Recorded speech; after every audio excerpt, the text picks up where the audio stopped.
ሰላም ለእናንተ ይሁን ቅዱሳን፣ እንደምናደራችሁ። የሳምንታዊ የመጽሐፍ ትረካ ፕሮግራማችን ነው። ቅይማት መጽሐፍን እየተረክን እንገኛለን። ባለፈው ሳምንት ካቆምንበት አሁን እንቀጥላለን። የሚረዳን ጌታ ስሙ ይባረክ።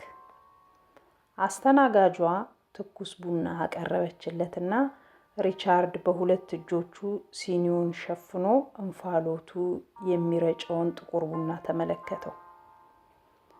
አሁን ስለዚያ የእብደት ጊዜ አንድ አይነት አመለካከት አለኝ። ቢያንስ የተበላሸው ነገር ምን እንደሆነ ተረድቻለሁ።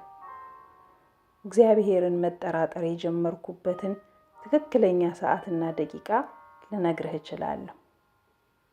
ይህ የሆነው በዊተን ኮሌጅ ወይም በመኝታ ክፍሌ ውስጥ ስጸልይ ባደርኩበት ሌሊት አልነበረም።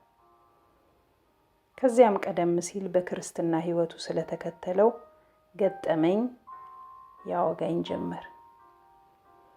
ከመጀመሪያው ጀምሮ አንድ ነገር ያጓጓኝ ነበር፣ የእምነት ሐሳብ። የትኛውንም እውነተኛ ጥያቄ ሊውጥ እንደሚችል ጥቁር ጉድጓድ ይመስለኝ ነበር። የኢንተርቫርሲቲን ክርስቲያናዊ ድርጅት መሪ ስለ ስቃይ ስጠይቀው ስለ እምነት አንዳንድ ነገሮችን ይናገራል። የምትወደው መስሎ ቢሰማህም ባይሰማህም እግዚአብሔርን እመን፣ ስሜቱ በኋላ ይከተላል። ስሜቱን የተላበስኩት መስዬ ለመታየት ሞከርኩ። ዳሩ ግን አሁን እንደማየው ስሜቱ አልተከተለም ነበር። ዝም ብዬ በእንቅስቃሴ ውስጥ እያለፍኩ ነበር። ከዚያ በፊት እንኳ የእምነት መተኪያ የሆነኝ ዘንድ ስለ እግዚአብሔር ጠንካራ መረጃ ስፈልግ ኖሬያለሁ።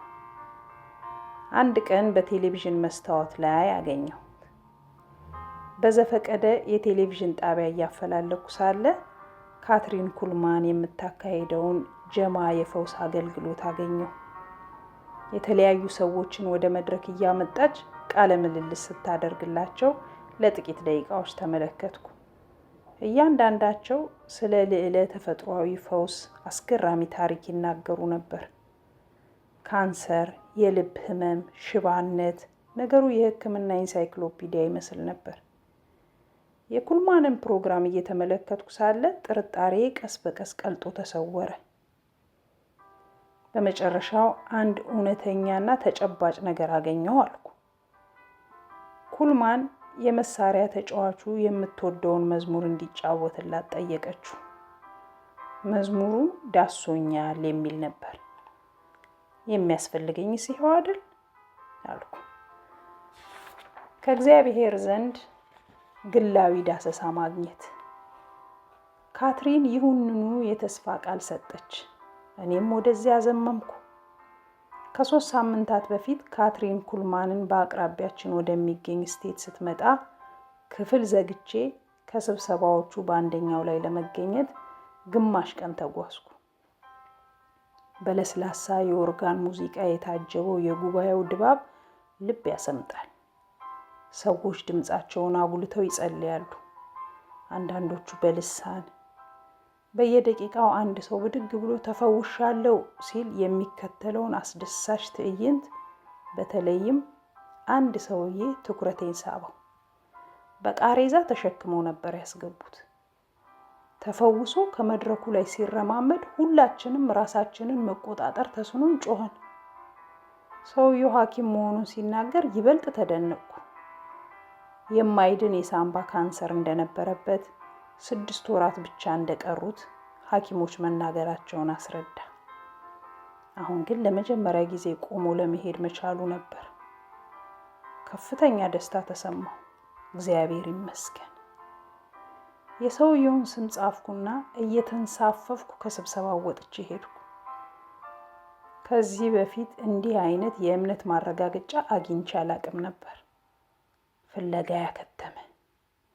በእነዚያ ከመድረኩ ላይ በወጡት ስሞች ላይ የሕያውን አምላክ ማረጋገጫ ተመልክቻለሁ።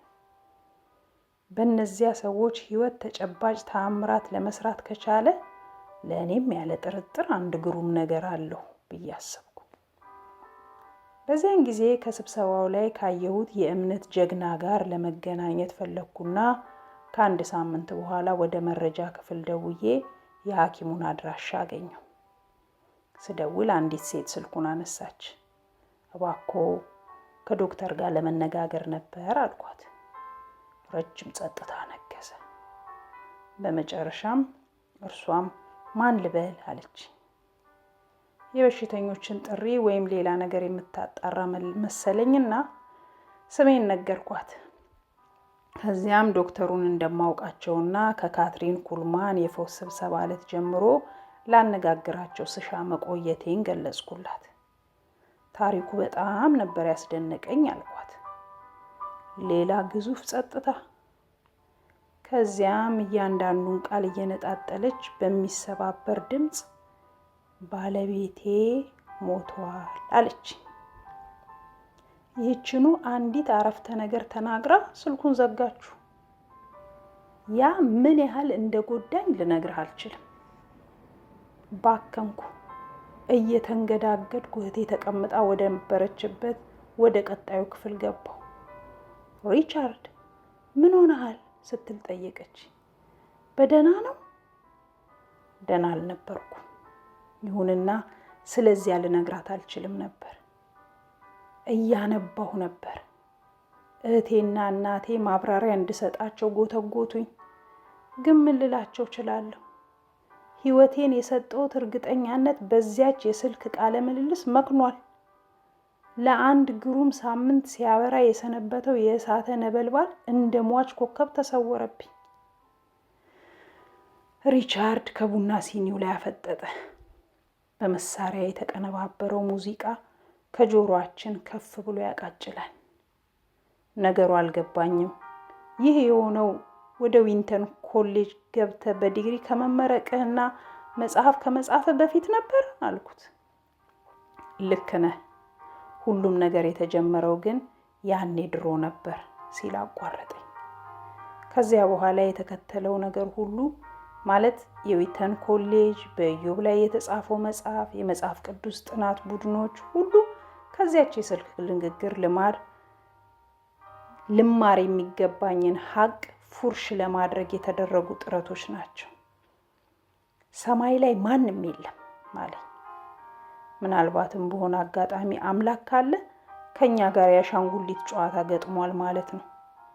ለምን ጨዋታውን ትቶ ራሱን አይገልጥልንም?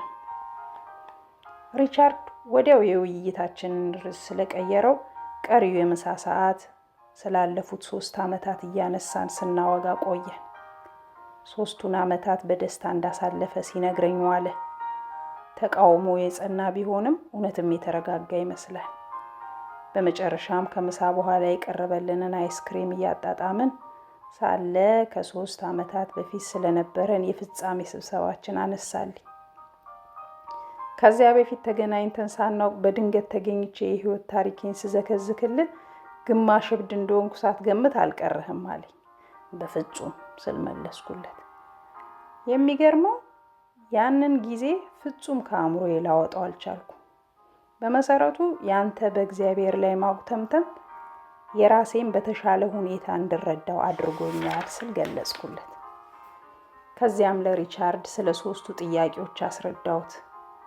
ከዚያም እነዚህ ጥያቄዎች በእግዚአብሔር ላይ የነበረውን ማጉረምረም ያጠቃልሉለት እንደሆነ ጠየቅኩት።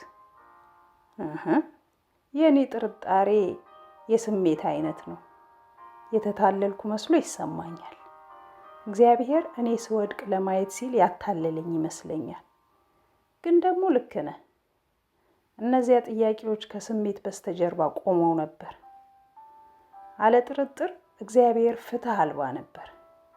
ሁልጊዜም ድብቅና ዝምተኛ ይመስል ነበር። አዎ ልክ ነው። በትክክል እንደዚያ ነው አለኝ።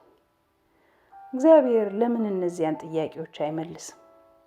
ሪቻርድ ድምፁን አጉልቶና እጁን አንስቶ እንደ ፖለቲከኛ ተናገረ፣ እንደ ወንጌላዊ። ደግነቱ ከምግብ ቤቱ ውስጥ የነበሩ ተመጋቢዎች ወጥተው ሄደው ነበር።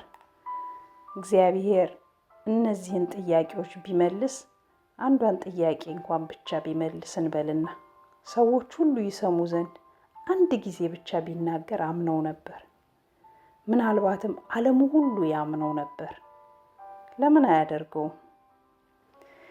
ጸጋና ሰላም ይብዛላችሁ። ለዛሬ እዚህ ላይ ይበቃናል።